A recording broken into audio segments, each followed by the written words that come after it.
नमस्कार मंडळी, मी लीना पुन्हा एकदा आपल्या यूट्यूब चॅनलमध्ये तुमचं सर्वांचं मनापासून खूप खूप स्वागत करत आहे. तर आज आहे श्रावण सोमवार. तर सकाळी सकाळी बघा यांनी आता स्वामी सारामृत आहे त्याचं त्यांना जे आहे ते पाठ करायचे होते. तर आज सकाळी आवरून वगैरे मस्त पाठावर बसले होते. आता यांना काही गोष्टी सांगायच्या होत्या. मी इकडे आवरत होती तोपर्यंत यांनी सुरुवात केली की खाली बसताना आसन घ्यावे, की पुस्तक हातात घेऊ नये. त्यानंतर स्वामींचा जो फोटो ठेवला आहे त्यावर पाटावर काहीतरी वस्त्र टाकावे.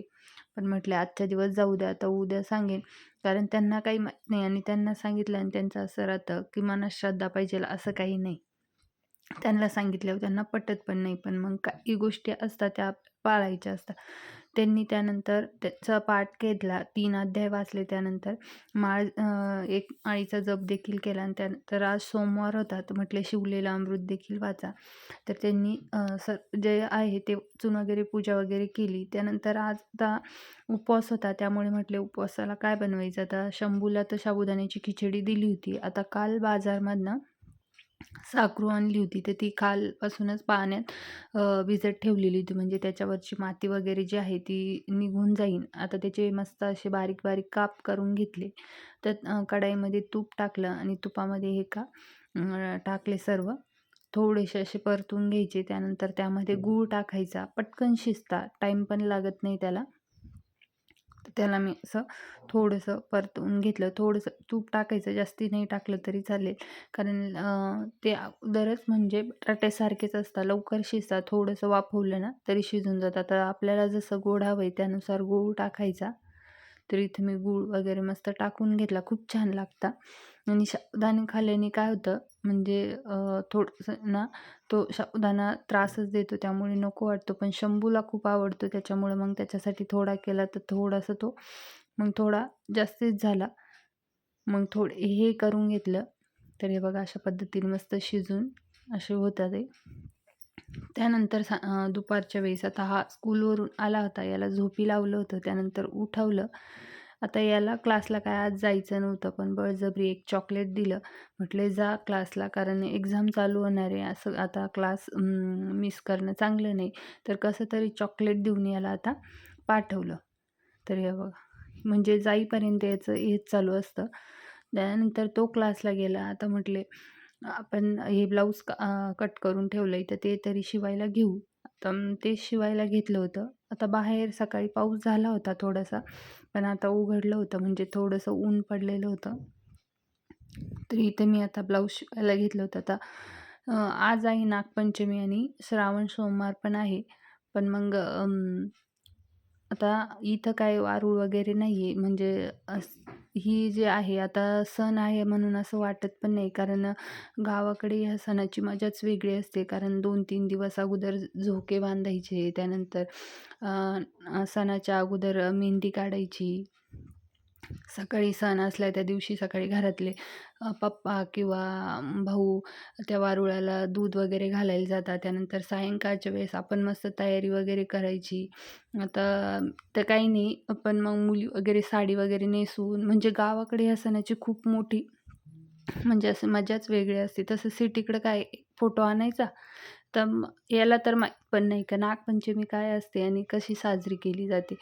तर इथं मी आता बाहेर बसली होती कारण वातावरण खूप छान होतं. आता संध्याकाळच्या स्वयंपाकाला लागायचं होतं, तर थोडा वेळ लसूण वगैरे सोलत बसली होती. असंच विचार करत होती, का गावाकडे किती मस्त असतं. का नागपंचमी म्हणून सण हा तरी वाटतो. आता इथं सकाळचं असं काही वाटत पण नाही सण आहे की नाही. सर्व संध्याकाळच्या वेळेस बाया मस्त सर्व पूजाला वगैरे जातात, वारुळाची पूजा वगैरे करतात आणि तिकडं बघा आता सिटीमध्ये कोणी काही एवढं धरत नाही. पण आमच्याकडं आहे, की नागपंचमीच्या दिवशी तवा नाही टाकती.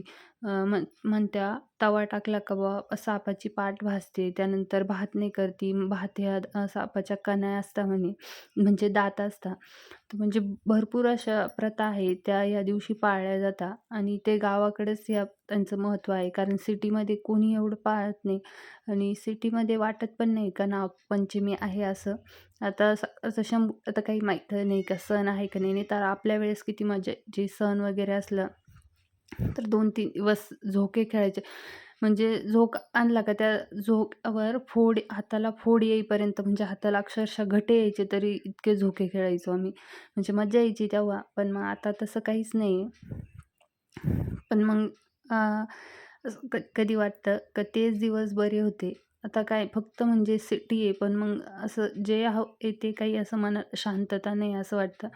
कारण जे लहान मुलांना आता आपल्याला तर माहिती आहे, आता आपण तर बघितलंय का हे असं काही साजरं केलं जातं. तसं आपल्या मुलांना कसं समजेल की हे काही सण असतात, हे अशा प्रथा असतात काहीतरी अशा साजऱ्या केल्या जात्या. पण आता मला तर जेवढं होईल तेवढं मी त्याला सांगत असते. आता इथं तर काय वारूळ वगैरे नाही आहे आणि आता म्हटलं आमच्याकडे कसे जरी तव्यावर पोळ्या वगैरे करायच्या नाही, तर आमच्याकडं मांडे वगैरे केले जातात खापरावर. म्हणजे ते मातीचं असतं त्यावरच मांडे करतात. त्यानंतर बाकी एवढा काही स्वयंपाक करते नाही या सणाला. फक्त मांडे म्हणजे पुरणाची पोळी म्हटली जाते त्याला मोठी. त्यानंतर रशी करता म्हणजे काळी आमटी असते ती करते. भात करते नाही, खीर पण करते नाही. कारण म्हणजे म्हणतात की बाबा नागाला जे दात आहे त्याचे ते भात म्हणजे ते कान आहे त्यामुळे भात करते नाही आणि खीर पण करते नाही. कारण खीर पण ही तांदळापासूनच येते. त्यानंतर तळती पण नाही. अशा खूप काहीतरी प्रथा आहे. पण मग ते पण चांगलंच आहे. तसं मग आता म्हटलं काय करणार कारण तवा वगैरे तर टाकायचा नाही आहे आणि इथं कुठं पूजाला जाणार, वारुळाची कुठे पूजा करणार म्हटलं. तर मग आता मी इथं वरण चिकुल्याच बनवत होती आणि शंभूला पण खूप आवडतं वरण चिकुल्या. आता सकाळी तो उपवास होता. सकाळी उपवासाचं केलं होतं. पण आता उपवास असल्या म्हणजे सकाळी काही टेन्शन नव्हतं तवा वगैरे टाकायचं. पण मग आता काय करू म्हणून मग इथं वरण चिकल्या करायला घेतल्या होत्या. आता त्याची एक्झाम चालू झाली. आता त्याचे पप्पा इकडं त्याचं लर्न घेत आहे. तर त्याचं बघा आता जे सकाळी चॉकलेट द्यायला होते त्याला म्हणजे क्लासला जायला त्यांनी बघितले मी कुठून दिले ते त्याच्याच पप्पाच्या बॅगमधून दिले होते. त्यांनी ते बघितले आणि इकडं मागे गॅलरीमध्ये येऊन त्याचं एक एक खायचं काम चालू आहे. त्याचा पप्पा सांगतो, "आलो मी 2 मिनिटात." इकडे येतो, एक खोलतो, खातो. तर इकडं मी किचनमध्ये स्वयंपाक करते. ती हा काय करतोय तर त्याची हे असं काहीतरीच आहे चालू आहे. म्हणजे त्याला पण असं एक गोष्ट दाखवली का तिचा पिछा सोडत नाही. आता त्याला क्लासला जायचं नव्हतं म्हणून म्हटलं जाऊ दे एक चॉकलेट दिलं तर जाईल म्हणून ते चॉकलेट दिलं आणि त्याचं हे बघा आता त्यांनी ते पाहिले 4-5 होते तर त्याचा आता तो धडाकाच चालू झाला आहे का म्हणजे आता ते संपेपर्यंत तो दुसरं काही पाहणारच नाही. त्यानंतर आता इथे आला होता माझ्याकडे. आवडत त्याला म्हणून बनवलं. मला काम कर पण आवडतं. काय काम करीत हो? पोळ्या करत हो का? तू मी शाळेत मी पोळ्या करतो तू का तू टाक मी स्कूलला जाते. मग मी असं नाचतो तू कापे तू टाक. मी सकाळी स्कूलला जाते मला डबा बनवते. मग मी जातो ना. नको नको तू काय जातो तू पोळ्या करणार मग मी स्कूलला जाते. चालू आहे बरं का आजचे दिवस मी हे करतो. आणि उद्या पेपरला मी जातो. कशाला जातो तू? मी जाते ना. तोंड मोठं दिसतं माझं. तोंड मोठं दिसतंय. हे करू का बन आणि इकडं बसू का मी लाव दादा का चालू आहे बरं का दादूवर कुठं तू इकडे या जा तू. मला तुझ्या बॉडीचे पार्ट सांग मी येतच दिसत नंतर घेईल मी सेपरेट घेईल तुझं त्याच्यात त्याचं मम्मीचं भाऊ त्याच्यात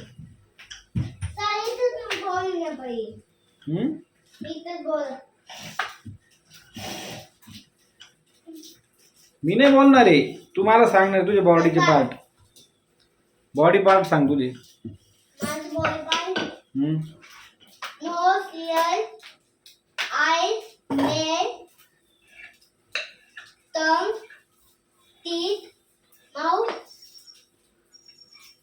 डोक्याच्या खाली उतर ना त्याच्या खाली काही नाही का Shoulder, skin, काय आता इथे याची बडबड चालू होती. आता मी चिकुल्या वगैरे बनवल्या आणि म्हटलं आता तो शिजेपर्यंत हा जो ड्रेसिंग टेबल आहे तो आवरून घेऊ. तर इथं बघा, आता या सर्व गोळ्यांचे पाकीट माझेच आहे, म्हणजे सर्दी झाली होती ना त्या आणलेले. आता फ्रीज आवरलं आणि फ्रीजवरचं जे सामान होतं ते इकडं या ड्रेसिंग टेबलवर आलं. तर एवढा पसारा झाला. आता याच्याकडे बघितल्यावर मला एवढा आळस येतो ना, असं वाटतं कधी ह्याला आवरेल, कधी आवरेल. पण रोज एक ना एक काहीतरी दुसरं काम निघतं आणि ते जसं न तसंच राहून जातं. तर म्हटलं आज थोडा वेळ पण आहे, कारण लवकर स्वयंपाकाला लागली होती. तर म्हटलं आता हे अगोदर ड्रेसिंग टेबल जो आहे तो आवरून घेऊ. आता हे जे गोळ्यांचे पाकीट आहे, तर म्हटले आता यात कोणते संपले काय ते बघू आणि सर्वच इथं पटापट आवरून घेऊ. आता घाई गडबडीत जे कामं केले ना, घाई गडबडीत काहीतरी आता कुठेतरी जायचं असलं, बांगड्या वगैरे घालायच्या असल्या किंवा हेअरस्टाईल वगैरे करायची असली तर म्हणजे पटापट आवरायचं आणि कुठेतरी काहीतरी सामान टाकून द्यायचं. नंतर मग ते तसंच पडतं. म्हटलं आता हे सर्व आवरून घेऊ. कारण कुठे काय काय काय पडलेलं आहे त्यामध्ये शंभू त्याचं चालू असतं. तो कुठून काय उचलतो, कुठं काय टाकतो त्याचं त्यालाच माहिती असतं. तर म्हटले आता इथे ये, मी आवरायला घेतलं होतं. म्हटले आज एवढं तरी ड्रेसिंग टेबल आवरून घेऊ, आता जे होईल तेवढं. आता मागे पण बघा, आता सध्या तरी नाही म्हणजे आता एवढ्यामध्ये नाही. नाहीतर आता हे जे दिसतंय आता यात पण थोडे तुम्हाला औषध वगैरे दिसत असेल. नाहीतर इथं पहिले शंभूचे एवढे औषधं राहायचे, कारण तो म्हणजे एवढा नाही पण आजारी पडायचे. त्याचे सर्दी, खोकला, ताप, म्हणजे याचे सर्व त्या बॉटल आहे ना त्या इथं या मागचं जे दोन्ही कप्पे दिसतात त्याचे फुल त्यानेच भरलेले राहायचे. पण आता सध्या एवढ्या ह्याच्यामध्ये तो म्हणजे आजारी वगैरे पडत नाही. कारण आम्ही तिकडे जायचो ना तेव्हा सारखं त्याचं महिन्यामध्ये किंवा 2-3 महिन्यात एकदा तरी चक्कर राहायचं डॉक्टरकडे. पण आता सध्या तेवढं स्टॉप आहे, त्यामुळे काही नाही. आता तरी पण थोडेफार 1-2 औषधं आहे आणि ठेवलेलेच असतात. कारण बाय चान्स असं कधीही जर ताप वगैरे आला, सर्दी, खोकला जर त्याला झाला तर मग ते द्यायला वगैरे. पण मग एवढ्यात तर काही नाही. मागे थोडासा आजारी पडला होता. पण लगेच औषध वगैरे दिले. त्यानंतर लगेचच क्लिअर झाला तो. म्हणजे आता मेन कसं आहे, पहिलं एवढं जेवायचं वगैरे त्याचं असं म्हणजे फक्त खेळायच्या याच्यात पडायचा. त्यानंतर आता तिथं जाऊ राहायचो आम्ही, म्हणजे अगोदर गावाकडेच राहायचो थोडं जवळ. तर तिथून सारखं कोणी गावावरून आल्यावर मग त्याला हे असं बाहेरचं खायला भेटायचं. मग घरातलं एवढं खाणं होत नव्हतं. आता इथं कोणी एवढं जास्त येत नाही आणि आलं तर काही कार्यक्रमानिमित्तच. त्यामुळे इथं त्याला मी बाहेरचं काही आणती नाही. मग आणि टीचर पण आता म्हणजे ह्या वर्षी ज्या टीचर आहे त्याला, त्या पण म्हणजे चांगल्या आहे. कारण त्याला असं पण आपण धिरडे वगैरे किंवा पराठा वगैरे बनवून दिला आणि त्यामुळे ती सॉस दिला तर तो आता स्वतःहून नको म्हणतो. तो म्हणतो नको मला सॉस, कारण टीचर रागवती. म्हणजे पहिले त्याला सॉस एवढा आवडायचा, म्हणजे अजून पण आवडतो. पण मग तो स्कूलला नेत नाही तो सॉस, कारण टीचर रागवती. टीचर म्हणते सॉस वगैरे आणायचं नाही. म्हणजे टीचरचं म्हणजे रोज चेक करणं आहे का डब्यामध्ये काय आहे, डबा किती फिनिश केला काय. त्याच्यामुळं मग तो सांगताना सांगतो की मला सॉस वगैरे नको, पोहे नको, उपमा नको, मला भाजी-पोळी दे, कारण टीचर मला रागवती म्हणतो. मग त्याचं असं चालू राहतं. त्यामुळे मग त्याचं खाणं व्यवस्थित आहे आता. त्यामुळे मग आजारी वगैरे देखील पडत नाही. असं आहे त्याचं.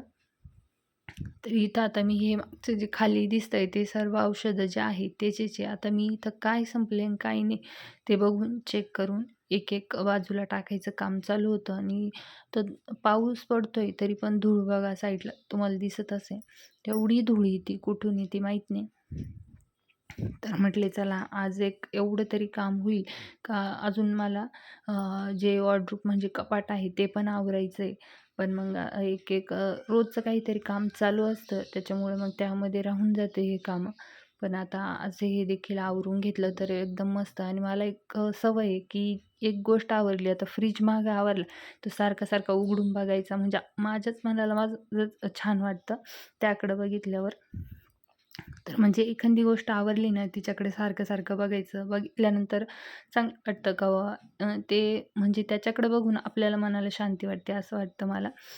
तर आता इथं मी हे क्लीन वगैरे करून घेतलं होतं. त्यानंतर आता कॉलिनने जी मिरर आहे त्यावर देखील कॉलिन मारून आणि साईडला सर्वीकडं कॉलिन वगैरे मारून तर साफ वगैरे करून घेतलं व्यवस्थित. आता घाई गडबडीत मी कधी कधी मिरर पुसत असते जास्त. आता शंभू कसं तेलाचे वगैरे हे अशा हात कसले कसले लावत असतं तर ते पुसत असते. पण जे आतमध्ये आहे ना ते पण पुसणं कधी कधी होत नाही. पण मग आता हे असं थोड्या थोड्या दिवसातून पुसलं ना मग जास्त खराब होत नाही. तर इकडं बघितलं की तिकडं राहतं आणि तिकडं बघितलं की इकडं राहतं असं आहे. त्यानंतर संध्याकाळचं वेळेस याचं असं काहीतरी इथं चालू होतं लिहायचं काम. तर चला, कसा वाटला आजचा व्हिडिओ कमेंट करून नक्की सांगा. व्हिडिओ आवडला असेल तर लाईक शेअर करायला विसरू नका. चॅनलवर नवीन असेल तर चॅनलला देखील सबस्क्राईब करा. भेटूया पुढच्या व्हिडिओमध्ये आणखीन एका. तोपर्यंत बाय.